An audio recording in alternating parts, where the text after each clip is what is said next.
Today I want to talk about the conjunction aspect in astrology. Um, Now, I'm using the wheel, the chart wheel, as sort of an analogy, where your placements are marked around the perimeter of the chart, and the relationship between each placement, a square is 90 degrees apart, a conjunction is within a few degrees apart, an opposition signs are across from one another, they're 180 degrees apart.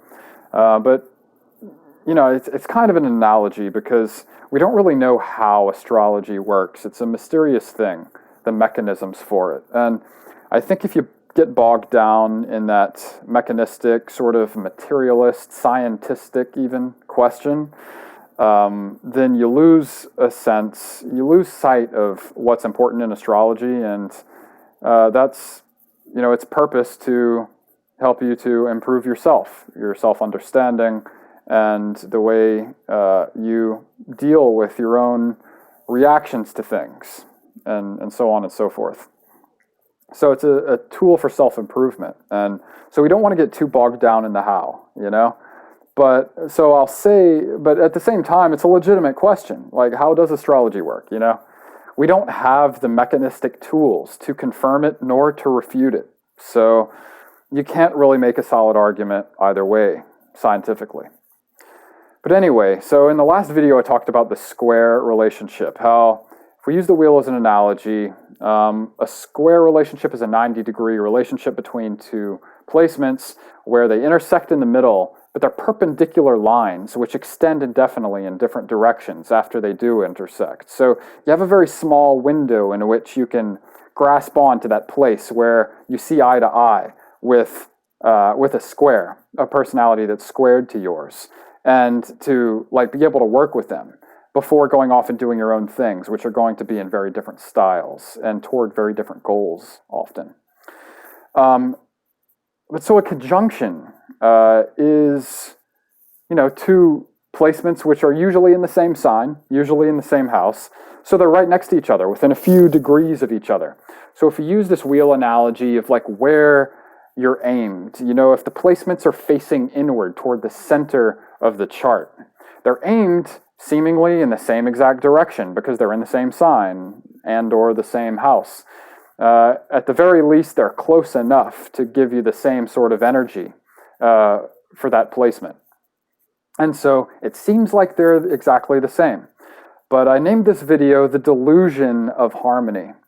And that's because, no two lines are perfectly parallel.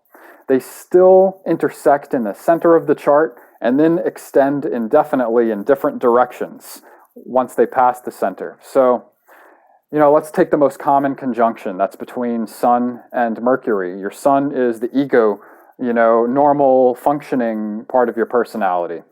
And your Mercury is your rational mind, how you explain things, your communication style, stuff like that.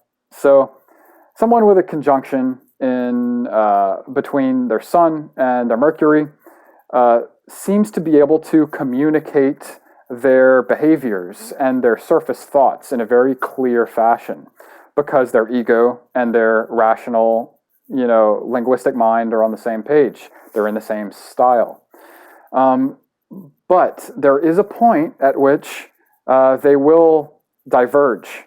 And that is very far beyond the center of the chart, So I'm talking in natal chart terms, by the way, not so much in compatibility, but in compatibility too. Because when you're talking about, two people whose suns are in a conjunction, you're still talking about two different people.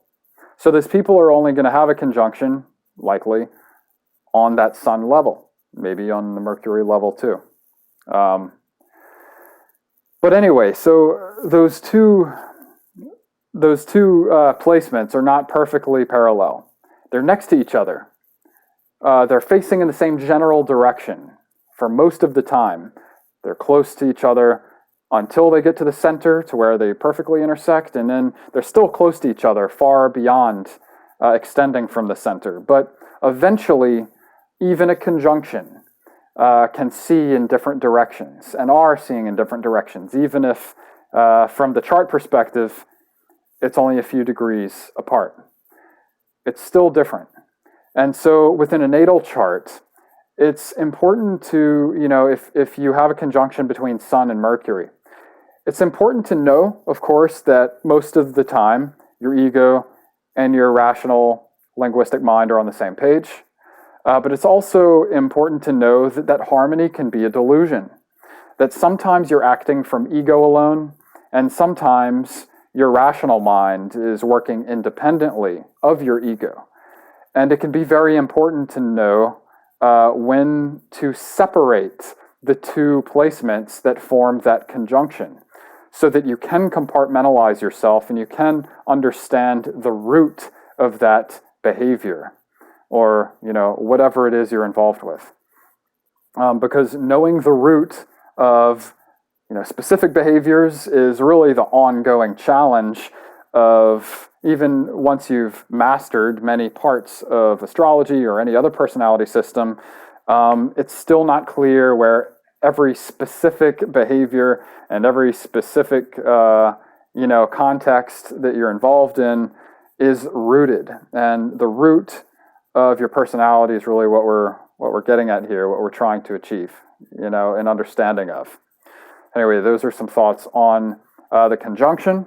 Yes, they're in harmony. Yes, they're of the same style, that is the same sign. Yes, they're often in the same context, which is the same house. So they seem the same, and they seem to be able to work well together. But behind every, surface perfection of harmony and unity is an element of chaos and potential for great misunderstanding.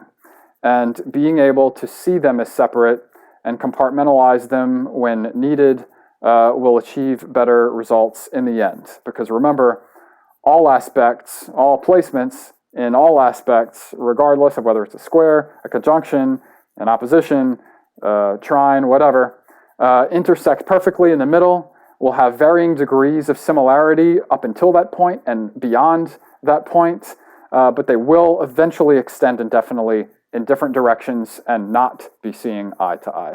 So be wary of the conjunction. Yes, it's harmonious, but it has potential for disruption, chaos, and misunderstanding, just like any other aspect.